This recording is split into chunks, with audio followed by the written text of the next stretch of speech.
Welcome back to the new year. It's 2022 and hopefully this one will go slightly better than the last two. It is the time of year where we start to make New Year's resolutions and we feel great when we make them. We feel really inspired and we're going to, I will achieve these goals. However, after the first week, on average 25% of us will have failed to meet these goals or have just stopped doing them completely. After 2 weeks, 29% of us will have stopped. After 1 month, 36% of us will have stopped. And by halfway through the year, so 6 months, more than half of those who have set their New Year's resolutions will have failed to achieve them. And of those who make New Year's resolutions, only 9% of them will say they actually feel they've achieved their goals. Of those that fail to meet their goals, many of them will say that their goals were just unrealistic, or they failed to keep track of their progress, or they just forgot about it entirely. The most common New Year's resolutions tend to be those that surround physical health.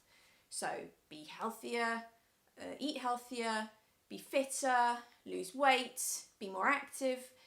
And well, although they're admirable ideas, that's all they are. They're not goals. So how can you achieve an idea? That's why they're unrealistic. They're not specific and they lack an end goal. So that's where goal setting comes in. And that's what we'll be talking about next.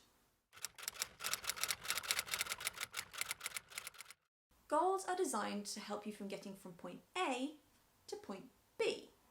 So unfit to fit. But just as that is, it's too vague. But it's a very good starting point to begin with. Once you've got your general idea of what you want to do, you need to split it into process goals and outcome goals. Outcome goals are the long-term achievements, so what you ultimately want to be able to do. So for me, I want to be able to achieve a half marathon distance. So the outcome goal gives us our overall outlook of what we want to achieve. The progress goals are the smaller goals, and they act as the little stepping stones that help us achieve our overall outcome long-term goal.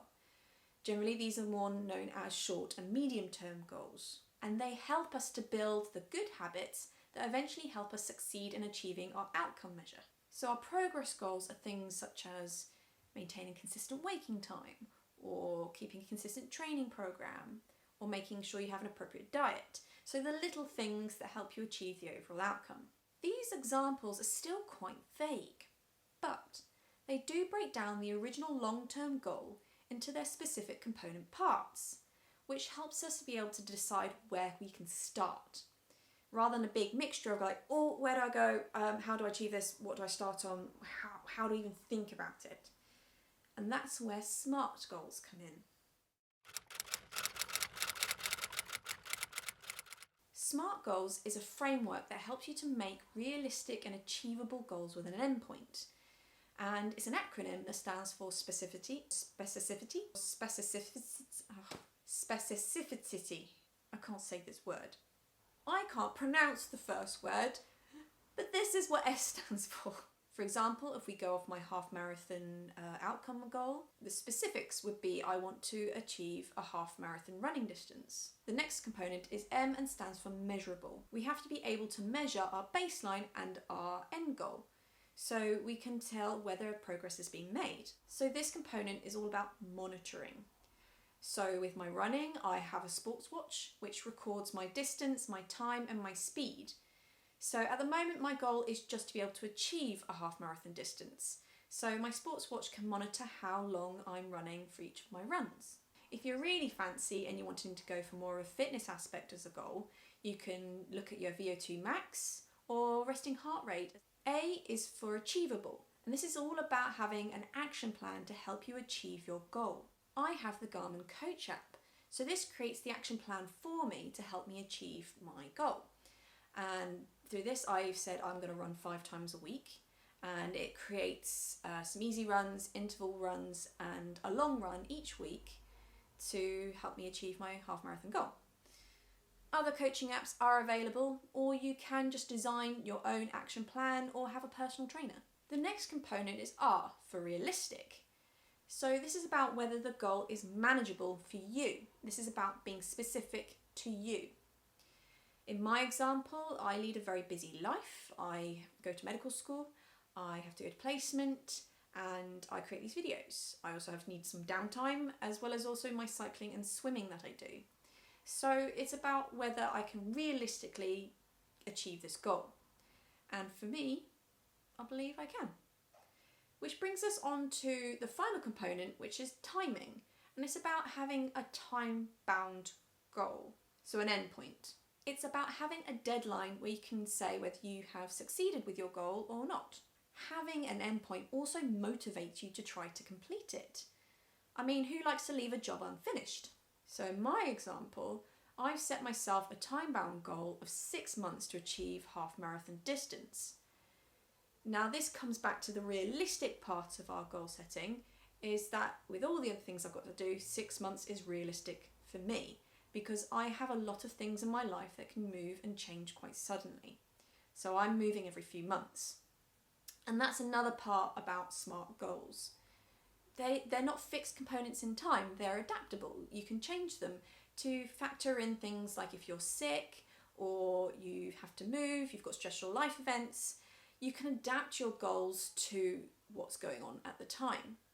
So if you fail to achieve that specific goal, you look at it again and you can adapt it and you can say, actually, that timing wasn't realistic. I'm going to give myself another month to try and achieve it. Yes, you need to start asking yourself some other questions. So for example, who is involved? So is it just yourself? Are you part of a sport group and you're wanting to set combined goals that are applicable to all of you, bearing in mind that you're going to have to give a little bit of flexibility if there's multiples of you? Or is it just a goal for yourself that you're going to achieve independently? Or whether you've got a personal trainer involved, so that's a combined decision-making experience.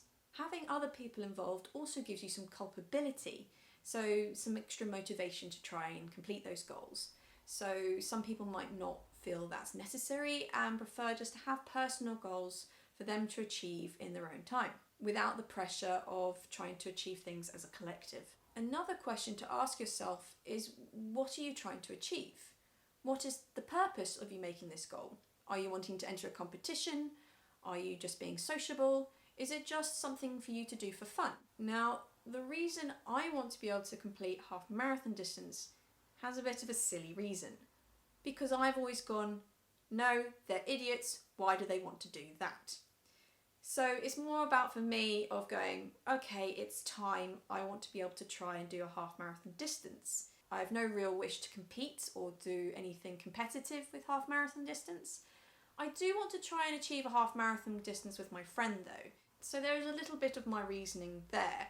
It's just something fun. If I don't achieve it, there's not a big deal. But it is a goal I want to set for myself in sport this year. Some other questions you need to ask yourself is to do with resources. So where can I do this training?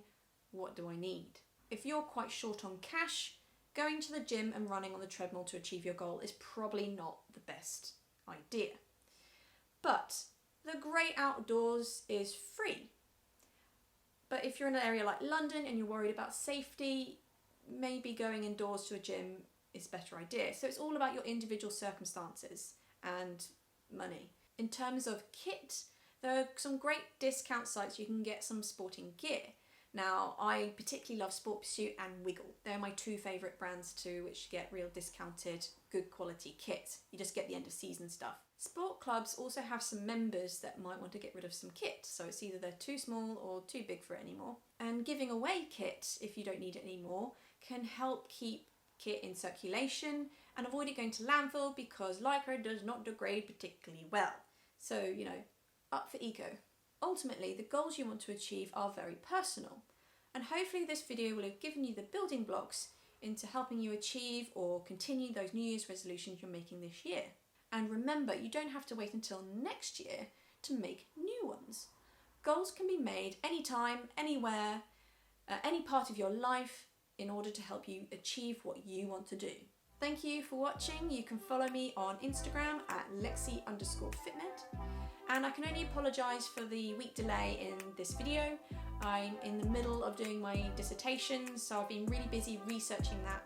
And because of that, I'm going to be taking a bit of a break, probably for another 3 or 4 weeks, so I can get my dissertation out of the way, and then I can really focus on the topics I want to be bringing to you. And that means I'm not going to be doing videos every 2 weeks anymore. I'll only be doing them once a month, so I can really delve in depth into these topics, and there are such exciting topics I'm going to be bringing forwards. I'm really excited about them. And hopefully I'll be doing some collaborations with some friends of mine in the nutrition and sports sector, so I'm really excited about 2022 for this channel. As there will be such a big break, remember to like, subscribe and ding that bell so you can be notified when I drop the next video, which will be sometime in February. All the best with your New Year's resolutions for the coming year, and I'll see you next time on FitMed.